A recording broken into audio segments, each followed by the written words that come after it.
Welcome to Radius. My name is Tabitha, Hi, my name is Chindi. and we are doing, of course, a sneak preview series of our upcoming show that we intend to go live on July 11th. You may have saw that I did an interview yesterday, and I was by myself, although this is co-founded with the assistance of my friend Chindi. And why was I by myself yesterday, Chindi? Well, I had to go to a meeting. It's called the Capital District Coalition Against Islamophobia. Very interesting meeting. Hmm. I actually learned a lot of things there. So it was a good education opportunity. It was a very good education opportunity for me because it was actually the first time I entered a mosque Okay. in the United States. So it was just something else. Mosque ever? Just mosque. Just this mosque in the US. I mean, in the US, I never entered a mosque. I mean, I've been in the US for years and I've not entered a mosque. Well, I'm very fortunate. I've been to a mosque Oh, before. really? Thanks to my friend Shazia, who recently liked our page. So that's a shout out for you if you're watching. When I was very young, I went to high school, and in my ninth grade homeroom class was Shazia. We met, we had several classes, and we hit it off. I always credit her with the reason that I'm like quasi intellectual because she always challenged me to think about things differently and really broadened my perspective on many things. So from a young age, I've actually encountered a mosque, although that wasn't necessarily my observed faith per se. I was just fortunate. So, how was your experience yesterday? Well, it was very lovely. The it was a coalition, of course. It means that we had people who are Jewish, people who were, Interfaith. people who are Christian. I'm a Christian myself, Okay. and people who were, you know, non, of course, non-affiliated secularists, different group of people, and the idea is to work together to make sure that the rights of our Muslims brothers and sisters are protected Hmm. and that they are not subject to some sort of profiling and other sorts of things. So it was very, very interesting, and I really enjoyed the meeting. It was I'm very glad. productive. I'm glad you had a good time, and I would have definitely been there. I unfortunately tend to have many conflicts at the same time with many things, and I even like that on Facebook as an interested. So if I was able to go, I would have gone. But I was doing an interview. The opportunity came up to do what we've been longing to do for some time now, which is interviews with people about upcoming events or issues of concern in our community. So the interview I did, which is on the page, it's the first interview ever, was with two gentlemen from Genesis Construction, ECWA Local 102. And they gave us some insight about this upcoming project at Albany High, about how they're going to be doing the rebuilding of Albany High, which everyone knows. But what people may not know is that that's an opportunity for creating jobs and the opportunity to train people to be available for these jobs in this community. So if that's of concern to you, which they express why it should be, because we're all invested in our community, they outlined that very well, and that was an excellent interview, and I learned a lot. So that's an event that you can look up on Facebook that'll take place on Thursday, June 15th at 7, Thomas O'Brien Academy for Science and Technology, which I believe is 94 Delaware Avenue. Forgive me if I don't have that correctly. And while we're talking about events, something I'm also very excited about is on the 17th, which is the African Burial Grounds ceremony, which to my understanding is the first of its kind at the ceremony, I apologize, at the funeral cemetery in Manans. And I actually want to make sure everybody has an understanding of that event. So forgive me, I'm looking it up right now. But that's on Saturday. Today, we're going to talk about a few different matters. We're going to talk about current events. We have a mission at Radius, at the Radius Show, that we want to enlighten people about their world events so they can engage the world and they can enrich their communities, and we want to enrich them as individuals also. So, doing so, we feel like making sure people are informed so that they can be actionable about what's going on around them is very important to us. So we figured a very interesting topic because it's been all over the news was Jeremy Corbyn and his sort of turn the election has taken over there. There's been a lot of different things with Europe contrasting it with the U.S. As you know, we've emerged from an Obama era with two cycles of his administration, and we're now in a new administration. And many people are perplexed that we have like this new shift or direction in the country. And so from there, we saw this occurring overseas, and many people may have been concerned. There's also this major perception that Europe is super progressive compared to us. Many countries have universal health care. They have daycare for their children. They have like solar energy and things. So how is that? Well, why is this perception that they're more progressive? And then of course we're going to talk about how does class, the concept of class, which we rarely address or talk about in America, how does that factor in? So before I do that, I do want to clarify that, of course, as far as the event that's going to take place,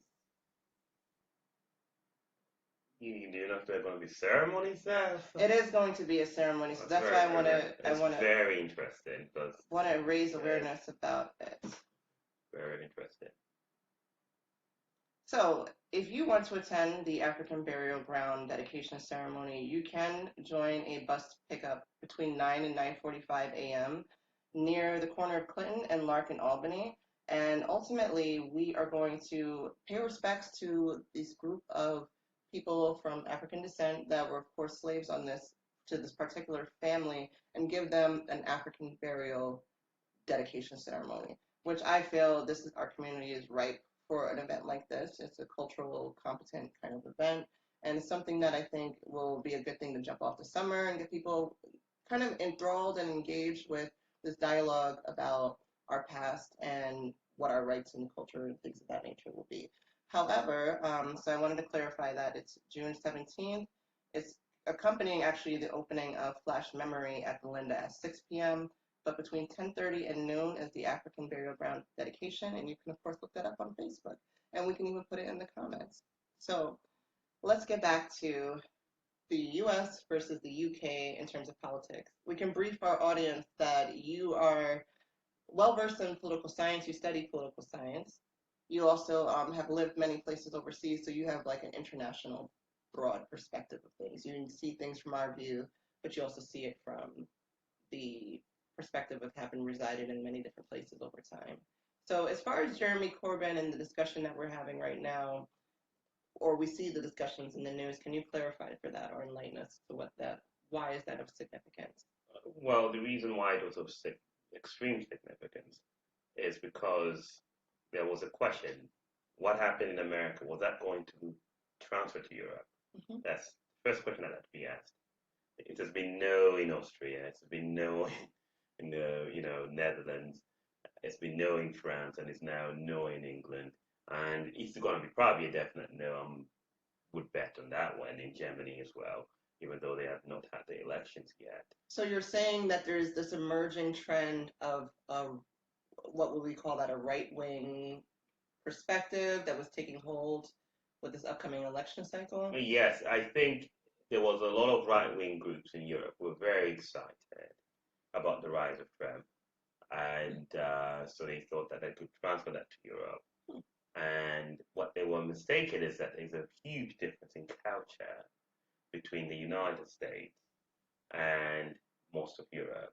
That the difference is huge, and it's basically it has to do with how society is viewed and a lot of other factors, which I will talk about later on. Okay. But um, the COVID election was very important because Britain is more closely aligned with the United States. So it was seen, especially when President Trump, did this tweet about Sadiq Khan, the mayor. Everyone was saying, "Oh well, it looks like it's a slam dunk for May. There's been terrorism. It looks like the people are going to move to the right." But there was also Brexit too. So can you preface the audience for understanding what occurred in Brexit and why were people concerned that, oh no, it's taking this turn? Well, Brexit was. It has to be emphasized that Brexit had a very quite low turnout. That's one important thing that has to be emphasized. Okay. The way the word was phrased was also important. It wasn't phrased very well. Um, People have a tendency to say, more yes, more no's than yes. It's just fact of life. So the way they worded it, there was a lot of other factors. But I think, personally, individually, Hmm. that Brexit happened because of the fact that President Cameron gambled on the wrong thing. He wanted to get rid of the Eurosceptics in his party, or he wanted to pacify them. And he thought he was going to win their referendum to keep Britain in the EU. And then they lost because the turnout was extremely low. But that didn't transfer to this year when Corbyn election happened. People thought that Corbyn was going to lose by a landslide because the Conservatives get the older vote, and the older vote is going to vote for the Conservatives, and the younger vote doesn't come out, and the younger vote are the ones that like Corbyn. So this is what everyone thought. This is what everyone thought. And maybe this should be a lesson for American progressives. Corbyn told the young people, you're going to get free tuition. Period. I mean, you're getting free tuition. Well, can I also interject? I came to encounter Corbyn in his, I guess this was way on the campaign trail before anybody knew where he would stand. But he gave a very interesting interview and he gave a very interesting perspective. He was one of the few people I've seen say plainly that the UK should give Jamaica reparations, specifically Jamaica, because he called Jamaica the crown jewel of the British Empire. It really supported, in terms of resources, wealth generation, things of that nature. It really basically increased the stature of the UK around the world and promoted their ability to colonize other people. He says, clearly UK owes Jamaica a debt. I've never heard anyone say from that perspective, who wasn't necessarily like, a Pan-Africanist perhaps, or from an international view. I mean, aside from maybe, American or somebody from the Caribbean, basically a non-marginalized group say very plainly, yeah, we owe reparations. So that made me kind of turn into him, like, wow, it's very interesting. What is his views on the world? And then I saw that, of course, Akala, who's very famous for his sort of analysis, he's a rapper, but also kind of very politically engaged. Not literally, because he actually doesn't believe in voting, but he's like a British, thought leader, for lack of a better term. I'm just being brief. But he said that he never votes, but he was going to vote in this election, and he was going to vote for Corbyn. And it reminded me of somebody we had recently, Bernie Sanders. Yes. So it's like this Bernie Sanders like person is kind of like this parallel person in the UK. Yes, and what Corbyn did was amazing. What he did, you see, the Conservatives got more votes than in 2015. They got more votes than at any time in Margaret Thatcher. I might be a little bit wrong, but yes, I think I'm right on that one. At any time in Margaret Thatcher, percentage-wise, and could not win a majority. So the reason why they lost a majority is not because May was, didn't get enough people to come out and vote, Right. or there was voter suppression, or that sort of thing, or people just didn't want to vote for May. It was because the young people came out and voted. And that's a major factor. Maybe this is something that the Democratic Party may want to look at as a strategy in the future if they want to, not to pick sides here, but if you want to strategy, got to appeal to a new group, and he went out campaigning literally in large crowds. And he's been consistent over the years. Actually, right now, a lot of reports are circulating by The Guardian and other news reports because now he's kind of like a media darling that he's so popular, right? So he's like flooding my timeline at least because I follow a lot of news media, etc. They're talking about how he's been consistent with this message since the beginning. So it's not like there's some insincerity there, but I think it still was important enough to talk about and sort of pick apart for our viewers because maybe they want to understand, there's this discussion going on, but they're kind of framing it the way they want to. So naturally, we want to have some understanding of what the factors at play and why these things occur. And I think that's important. And it's important that I summarize this in terms of what happened. What happened is before we had a possibility of what is known as a hard Brexit, which is that Britain was just going to say, we don't care about the European Union, goodbye, and we're done. That is out of the window. It's not going to happen. Not under this kind of parliament. And Prime Minister May knows that. The other thing has to be emphasized. Corbyn didn't win. What Corbyn proved was that he could win. and it's possible that he could win in the future because everyone was thinking that he was going to lose by a landslide. It's proof that polls and this thing of taking polls, as we learned last year, and we're going to have to learn this year, are not a very good reliable source anymore to show as to where people are going. People can't be taken for granted anymore. People are voting with the economy. One reason why people came up for COVID is austerity. This idea that you have to, we have to sacrifice for everybody. So we have to lower the budget or to keep the balance the budget. Let's do everything at the expense. Let's cut expenditure and balance the budget. The British people say, no, you have to trust us. You have to invest in us, and we can be productive enough to produce a better economy. And I think that's very important. Majority of people still voted progressive in England if you counted all the Conservatives and the DUP, the far right parties, and the right wing party being conservative. When you counted the Liberals, the Green Party, Liberal Democratic Party, um, and Labour, you would see that if you looked at the numbers, not the votes in the parliament, but the numbers, you've noticed that they are more progressive over there. So it's amazing as to what happened with Corbyn. I think his strategy is something that should be emulated here in America by the Democratic Party. What do you say about his counterpart, Theresa May? What is your thoughts about what transpired? I think Theresa May, there was sort of, I want to be Margaret Thatcher. I want to be like Margaret Thatcher. There was a great woman called Margaret Thatcher who was pretty much to the right, far right. We do remember those times, and you know, and she thought she could do it. She could, by having a mandate, she could do whatever she wanted. So she wanted to reintroduce grammar schools, which comes from elite schools. It's a long. I don't want to go into that. She, at one point, wanted to get rid of pensions for the elderly, put a freeze on winter allowances for the elderly, and all sorts of things. Bring back fox hunting. Bring back fox hunting. Oh my goodness! You just talk about that. Even though it wasn't popular. Yes, and it didn't work because times have changed. This is another thing that's very important that has to be emphasized. This is not the 80s or the 70s or even the early 90s. This is times have changed. People have changed. And if politicians stop thinking, there's this idea that if we can only get to either you're going to have to be in the center right or the right wing. You can't be left wing because if you're left wing, you're ruined. Well, that's dichotomous for Yeah. And that's sort of the attitude people have been having. That attitude was changed by what happened with the election. May had over a 20% margin, according to the polls. He was going to knock out Corbyn. Even I was thinking, I'm like, oh my goodness, this is just. I'm one person who, if I could, deserve to write something to come and say, you know what, I apologize, I was completely wrong. So this fear of this right wing, because we do want to segue into our other topic, but I do want to touch on the fact that France had a similar upset, and people were concerned that France was taking again this turn.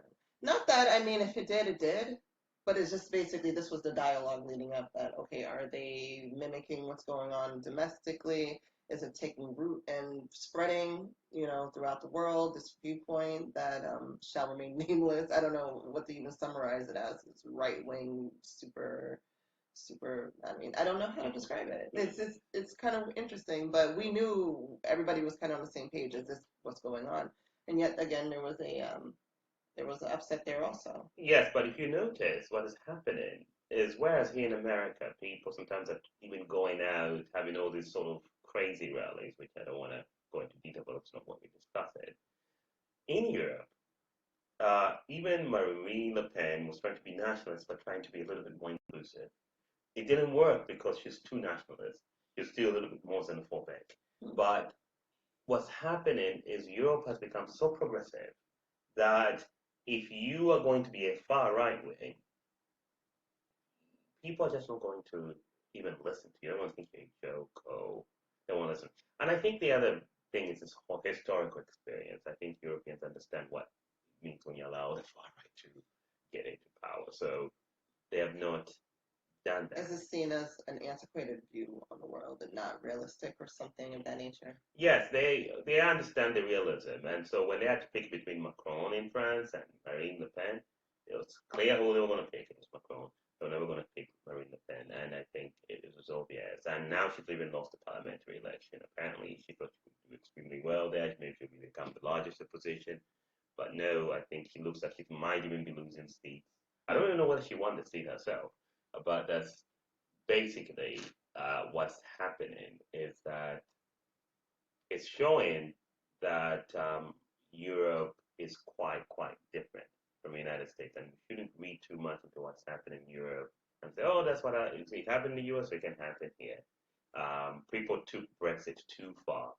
They forgot about the Lord border turnout, and they said, "Oh, well, that means that the right wing is back on the rise. It's back to the good 80s when we went Well, over from a again." media perspective, does it not benefit you to frame something a certain way so it causes like this shock and awe, Oh you know, yes, in the public? So, of course, so of maybe it course. was over dramatized for It that was all over purpose. dramatized, and in reality, really, and that's what happened to May. May listened to the media, listened to the look, open election. That's what they were all saying.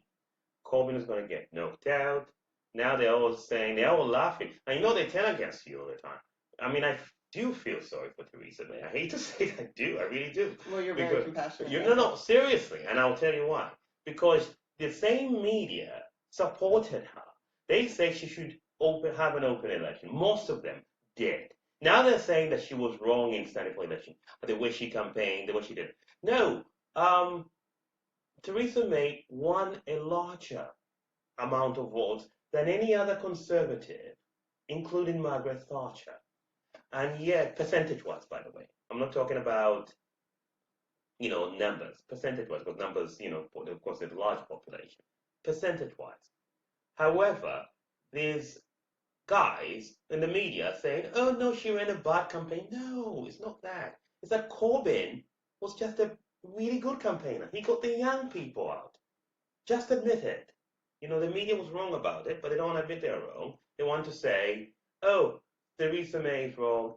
And there's also a little bit of, I'm sorry to say this, but a lot of misogyny going on. If you hear some of the comments, it's just ridiculous. So while I don't support, Theresa May, I must confess most of the positions, I have to say that the way the media has treated us sometimes has been extremely foul. Well, that's a whole nother episode in itself. How I noticed that also. I've seen the cartoons and the memes are kind of like just, they don't really have a lot to do with the election. They're kind of more about, they're kind of just like meme jokes about her being a lady, like you said. So that's a whole other conversation. Absolutely. I don't think it would be that. Well, then again, I don't know. I guess it does happen here, but does it rise to like the pinnacle of our discussion? No, but it definitely is an undercurrent in our culture. However, the next, which is a good segue into why, in contrast, because that doesn't make Europe seem progressive at all, but why, in contrast with the way we live today, we do not have universal health care. We kind of have a semi quasi version of that. We don't have this renewable energy initiative. We don't have these daycare initiatives. Like many other countries we can list, I think we see these on Facebook all the time where we say this country lets you go to school for free and this country pays for you to, your surgeries are much cheaper. So why is it the framework or the discussion is always that Europe is so much more progressive than the way we live currently? Is there a reason for that? I have a personal view, and maybe, of course, this can be argued against, but it's my personal view. My personal view is that in Europe, what you have is a class system. The class system causes people to be more coherent. So you have a unity of races. So if you go to an estate in London, for example, And the state would be the equivalent of what of we a call a house. project, Okay. you will find a mixture of white, blacks, Indian, every generation. Well, a lot of popular culture in Britain has demonstrated that for me. I think the movies Kidulthood and Adulthood, all the Friends were multicultural. Exactly. Think I hate to say, even the gangs. God, it's just weird. Chewing Gum is a popular show that demonstrates it's totally life different. Chewing Gum demonstrates a life in an estate, and her best friend is is a girl, a person of color, and then her neighbors are Caucasian, and then she, of course, is African American, and then there's like so many. Yeah, Well, my apologies, she's British, of African descent, British. British, yes, of Yes. African descent. And I think the major reason why is because in England it was more about class. So taking a country like England, and it's the same thing with most other countries, but taking a country like England, you notice that there's a lot of class issues because it's class, people are more united. So the working class are more united. Whereas here, we're kind of divided. There's a white working class. You know, in England, I don't think that demographic actually it exists to an extent, but where? I mean, really, I mean, yes, they do have a white, of course, there's a working class, but you wouldn't say white working class. You'd never say that. You just say working class. That's it. But here, you have to say white working class because it's different. So, with that framework of Yes. knowing that they're different, why do they seem so much progressive in terms of policies? Why did the policies shake out that way then?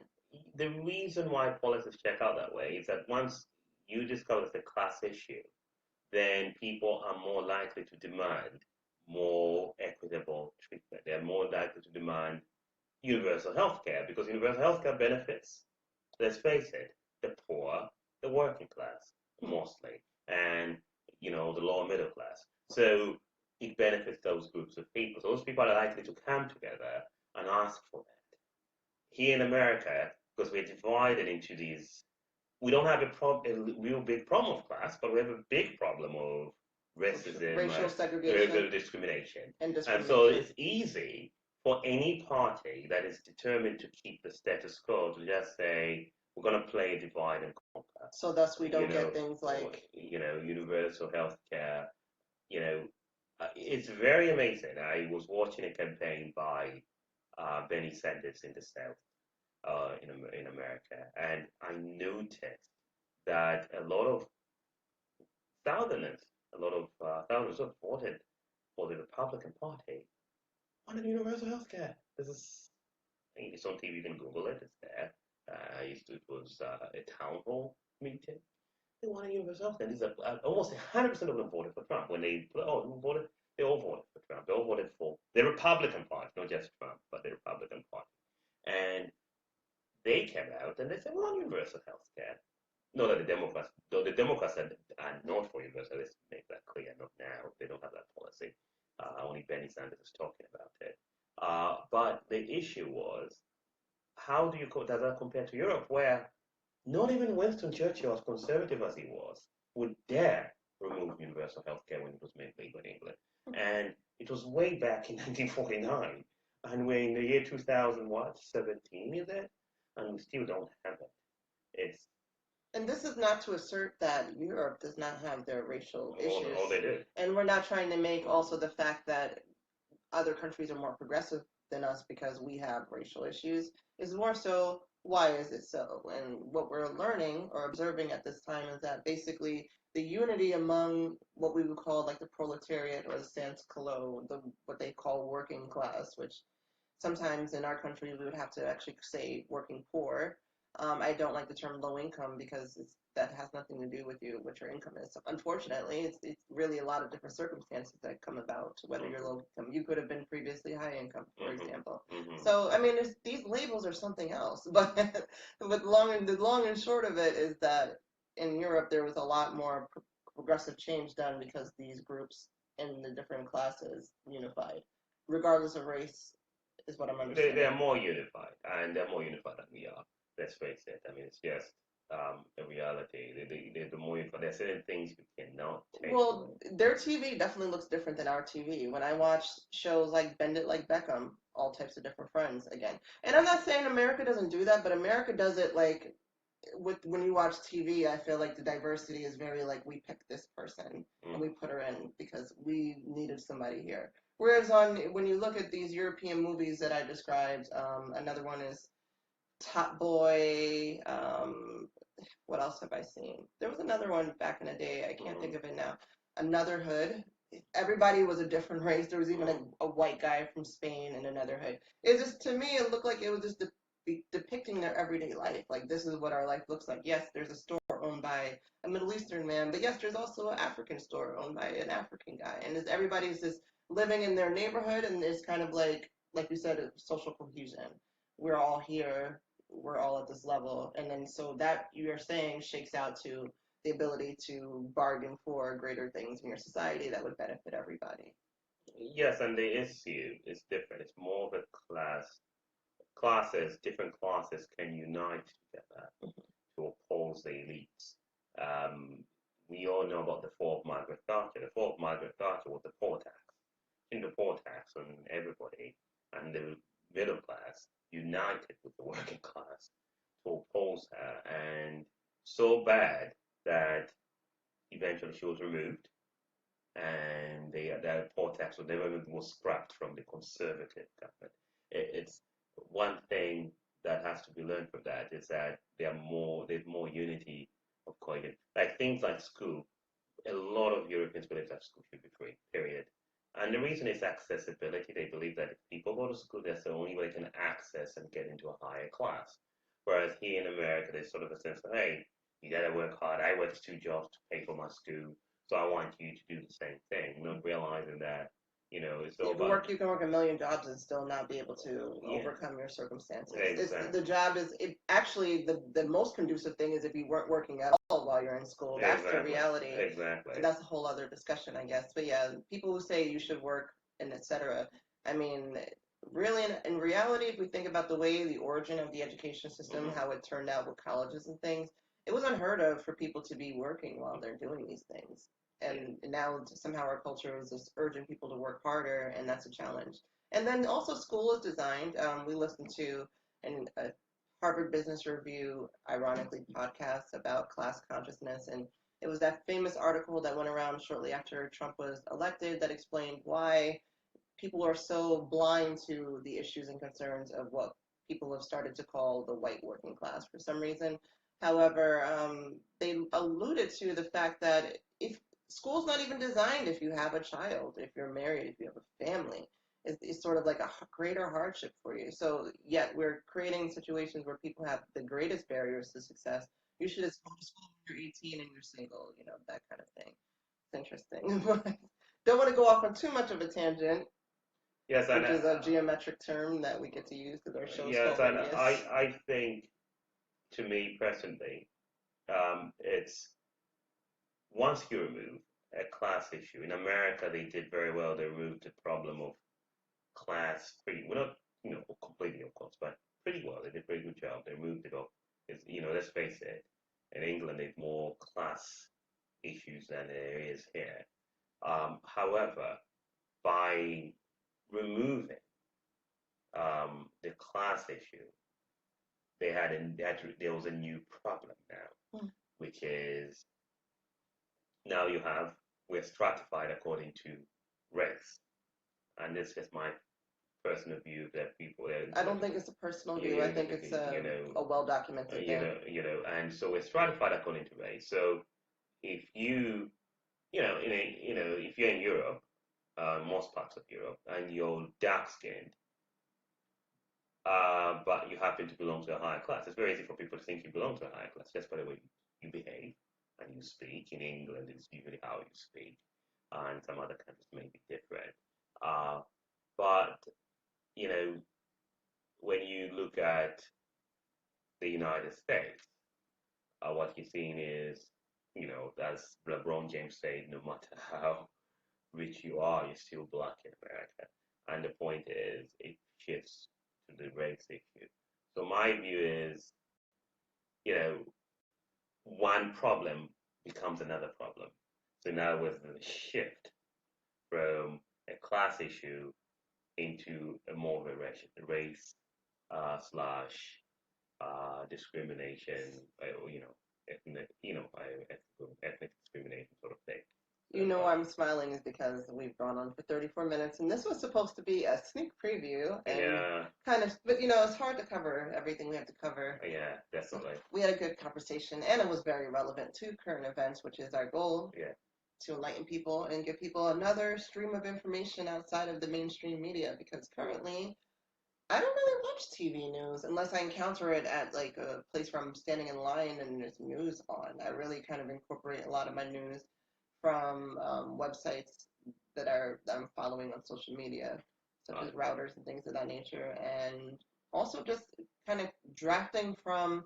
Maybe I'll hear a news story, but I'm also drafting from like my own cultural understanding. So I think it's good to bring political science perspective, but also you have an innate cultural understanding of what's going on too. So I appreciate you going into this, and I do like this as a sneak peek episode because it's quick, short, and sweet, and it's relevant to what's going on today. Definitely. And, we are going to, we are not out there to present one slanted point of view. Precisely. We are open. We'll present all points of view. You will see it. Me and Tabitha sometimes we will disagree. It's A inevitable. lot of times it's going to happen. Our goal is to have an open forum where we can discuss issues. And also, in addition to that, what I've noticed it for me personally, I don't even watch. I would say I don't watch American news. I'll say that I just don't. I don't watch any. I don't watch Well, CNN. it's hard to call it news, Yeah, more so than the no media. news. I don't watch it. I just Because it's is it news if it's about there's this Google statistic that I incorporated into one of my presentation and it was that people Google how more than who. So exactly. people are looking for who and this is really the big story is always who. You know, Yes. that famous family that people always tend to talk about, Hmm. this infamous person that everybody hates right now. It's always this who in the news story. People want to know how, they want to know why, and I feel that Definitely. they have a desperate need to know these things actually. Absolutely. And where do they turn? So I think it's good to start with a dialogue. Maybe you turn some people on to Google Jeremy Corbyn or read up on Brexit because maybe it wasn't what they thought it was. Definitely. And read up on it. There are a lot of things that you're going to learn. I urge people to do their own research Exactly. and not listen, not even listen to Chindy. Chindy will have his own point of view because of my own lenses. As a So, matter of fact, research and see if we're wrong, yeah. actually, because many times it could be the case. Maybe I'm off point. Maybe I just lack clarity. I tend to do my research consistently before I start speaking on a topic. Definitely. So I'm kind of was prepared for this interview, even though I know he was better suited to do the discussion. So I appreciate that. Um, leave your questions and comments. We'll be monitoring the page. I don't want to shut down early and everything, but we wanted this to be a short video. Again, this is a sneak preview. Not every topic will be so super heavy. We have an array of topics and an array of interviews we're going to be doing. We're going to, again, like we did this week so far. I started this page at 2 in the morning, and we're already up to like 30 or 40 likes. So thank you to our community of people who are supporting us. Thank you very much. Thank you very much. I would not want to, segue to anything else without saying that. Thank you, thank you, thank you. And for anyone who watches, please leave a comment and give us your feedback. What are some improvements we can make? And thank you very much. And keep in mind, it's not just about politics. I know we discussed a lot of It politics. was a good topic It's today. a good topic today, but it's not about politics. In fact, most it's about other things that we'll Yeah. be teaching and, We're going to learn together. learn together, in other words, and sometimes we'll bring somebody who's an expert at something. Finance, there's a lot of issues. So keep up with us, and as I said, Suggestions are definitely, we're very new. encouraged. This was created again at 2 in the morning and with me having no sleep, so I put like a lot of blood, sweat, and tears into it, but it's probably can use improvements. But again, grow with us. We'll be coming forth with more information. We're gonna try and do these sneak peeks once a day. It's funny because I'm looking at myself in the phone. If I'm looking down, I'm trying to see if there's comments or questions or something. So forgive me. But we're gonna try and come forth every day, or at least very frequently, with these videos until we go live, so people have an understanding what our show is about. And also, we want to hear from you. We want you to engage. We want it to be a dialogue, a discussion. We want to listen to you. Give you the platform. This is not my show to promote myself, the individual. It's more so a platform for us to learn together. That's why I use the term online learning community, because you more so probably be able to an app to teach us things. So I appreciate that. All right, and thank you very much, Tabitha. I really do appreciate it, and I think it's pretty much almost 40 minutes. Yeah, it's not a sneak preview. It's a special engagement. It's a large preview, I guess. Sorry about that, guys, but If you Well, do get the time, before we close out again, this is the Radius show, okay. and welcome to the Radius Welcome. concept. The term radius, we go into great length in our about section about why we chose the term radius and why we think it's a good analogy for Hmm. learning and growing and things of that nature. So check that out and tell us what you think. And thank you and have a good night. Have a good night. Thank you. Thank you. Bye.